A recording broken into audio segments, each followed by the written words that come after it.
From Free Presbyterian Mission Philippines, we present Let the Bible Speak. It's good to have you with us today as we spend 15 minutes around the Word of God, preaching Christ in all His fullness to men and women in all their need.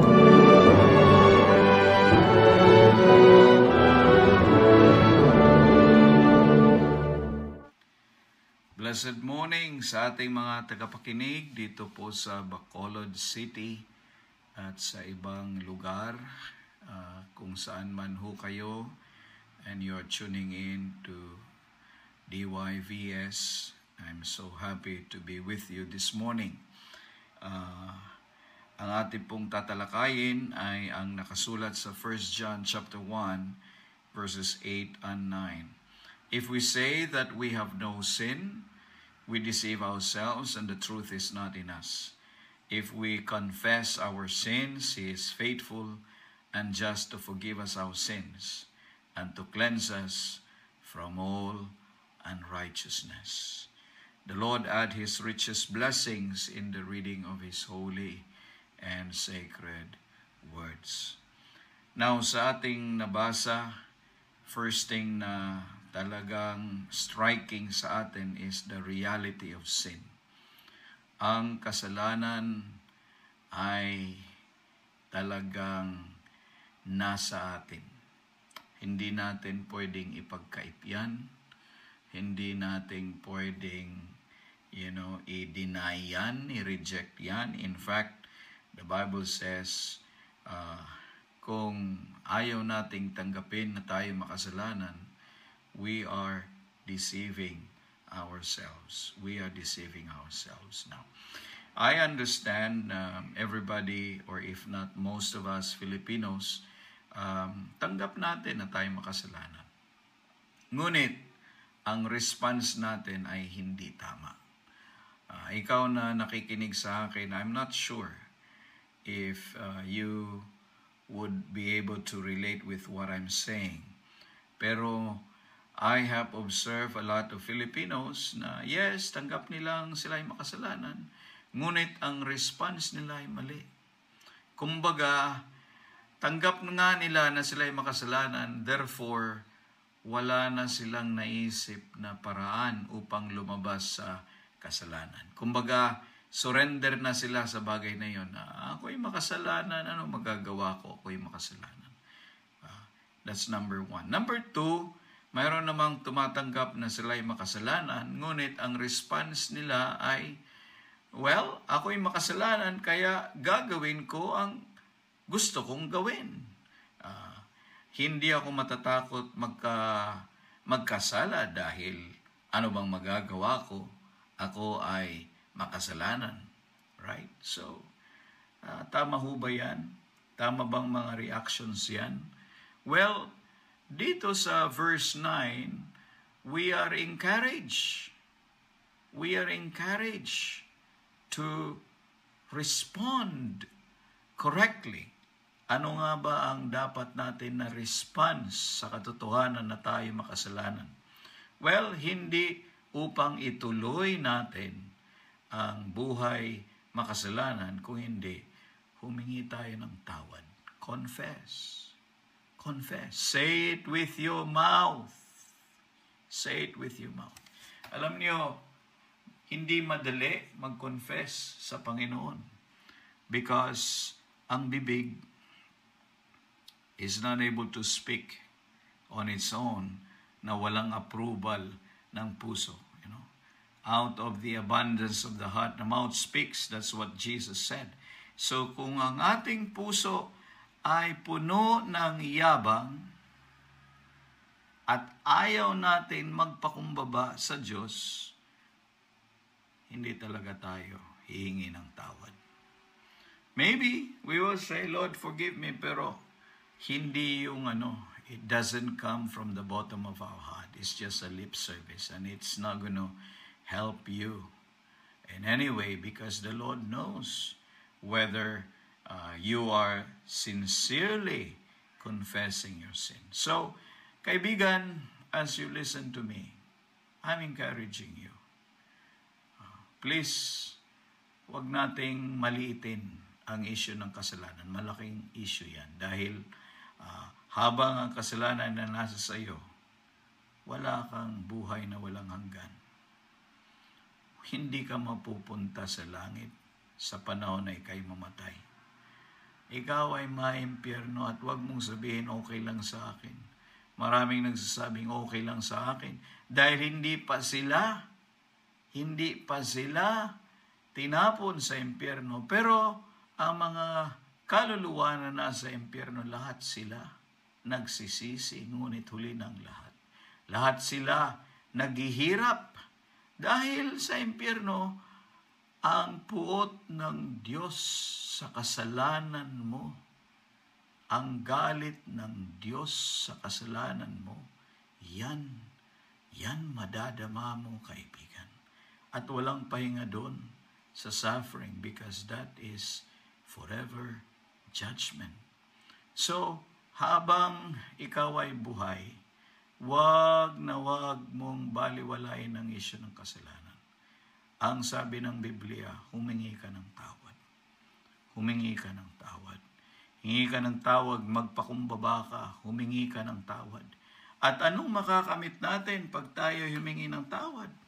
Well, the Bible assures us, pag humingi ka ng tawad, kahit anong nagawa mo sa buhay, malaking kasalanan, maliit na kasalanan, maging anuman, nakamatay ka ng tao, nagnakaw ka, anuman ang ginawa mo, magkakaroon ka ng kapatawaran. Forgiveness.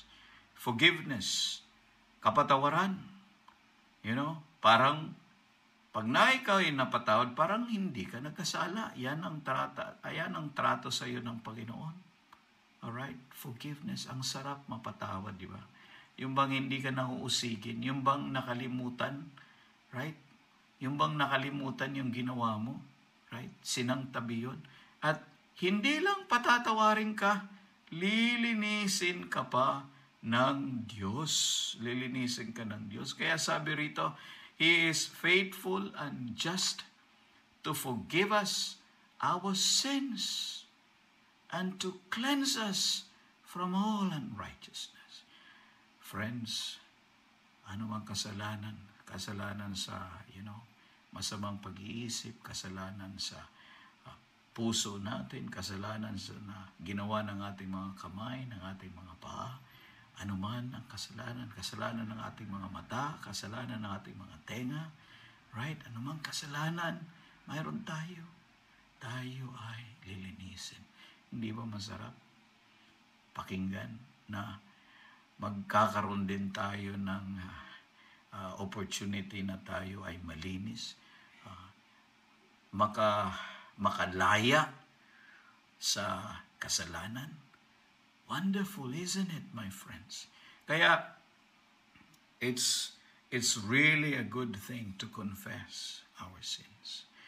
It's really a good thing to confess our sins. Now, pwede mong sabihin, ganun lang ba kadali yun? Nakamatay ako ng tao, hingi lang ko ng tawad? This is the funny thing about a lot of people. Ang Diyos nagbibigay ng biyaya na mapatawad tayo. Gusto natin mas mahirap pa. Well, I tell you, hindi ang ganun kadali. Actually, kung iisipin mo, ang kapatawaran na ibibigay sa iyo ng Panginoon, hindi yan ganun kadali. Because Jesus died for it. The Father delivered His Son for us all. Ang kaniyang anak, inangkin ang iyong kasalanan. Kaya ngayon, ang tingin mo madali, but actually, it was not easy as you may think. Now, madali na because tapos na. Tapos na ang gawain ng Panginoon na magbibigay sa iyo ng kapatawaran sa iyong kasalanan. So, anong dapat mong gawin? Confess. Now, I tell you, bakit nahihirapan ka? Nahihirapan ka hindi dahil parang tingin mo parang madali lang. Nahihirapan ka because ang iyong puso hindi pa handang humingi ng kapatawaran. I tell you, when the Bible says, if we confess our sins, nagsasabi siya ng ating mga bibig, ay dapat magsalita at humingi ng sorry sa Panginoon. At bakit hindi ka makasorry? Because ang puso mo ay hindi kumikilala sa Panginoon. Yan ang problema dyan. The Bible says that out of the abundance of the heart, the mouth speaks. Ang problema, ang puso mo. Kaya yung puso mo, humingi ka ng tulong sa Diyos, na yung puso mo palambutin ng Panginoon. Na yung puso mo bigyan ng abilidad upang ang puso mo sa kanyang kayabangan magpakumbaba at humingi ng tawad. And you will confess your sins. And when you confess, where do you confess? Some people confess in a box. They ask somebody to enter the box and they confess to man. And this man tells them, do this, do that, do this, do that. Hindi sa tao tayo hingi ng kapatawaran, my friends. Kanino? To him who is faithful, to him who is just. Now, this is a good news. Alam mo, pag humingi ka ng tawad, siguradong mapapatawad ka. Nagtatanong ka, sigurado ba? Yes, sigurado, because He is faithful. Ano ibig sabihin ng word na faithful? Faithful here meaning He will truly carry it out. May mga taong nagkaroon na kayo ng deal tapos magbabagong isip. Ang Diyos hindi magbabago ang isip. Pag humingi ka ng tawad, pag nilet go mo ang iyong mga kasalanan, gagawin at gagawin ng Diyos ang kanyang pangako sa iyo, ika'y patatawarin. He is faithful. And then He is just. Ano yung just? Meaning to say, He has the authority. He has the authority. He is righteous. Ibig sabihin, He has the right. He has the power to forgive you. Bakit? Because He is the Savior. He is a Savior.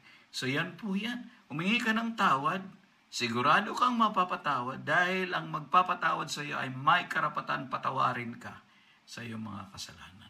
At alam mo yung forgive dito at cleanse, ito ay nakasulat kung tawagin natin sa Greek subjunctive, meaning to say, gustong-gusto niyang gawin ang magpatawad. Gustong-gusto ng Diyos ang magpatawad. Gustong-gusto ng Diyos na linisin ka sa iyong mga kasalanan. Gustong-gusto yun ng Diyos. At yan ang malaking blessing. And I'm so touched to think about this. Na gusto ng Diyos na ako'y mapatawad. Gusto ng Diyos na ako'y malinis. Gusto ng Diyos na makita ako na magbagong buhay. Yan ang gusto ng Diyos sa buhay mo. Humingi ka ng tawad, kaibigan. At patatawarin ka, makakalaya ka sa mga kasalanang sumira ng buhay mo. Handa ka na ba? Go to the Lord, ask forgiveness. He is faithful and just to forgive you your sins and to cleanse you from all unrighteousness. Amen. Amen. You have been listening to Let the Bible Speak, brought to you by Free Presbyterian Mission, Philippines. We invite you to visit our Facebook page, Free Presbyterian Mission, Philippines. Please send us a private message letting us know how the program has been of help to you. We are also happy to send you a copy of God's Word, the Bible, or to send you free gospel literature. We trust that you will come back and listen again as we let the Bible speak.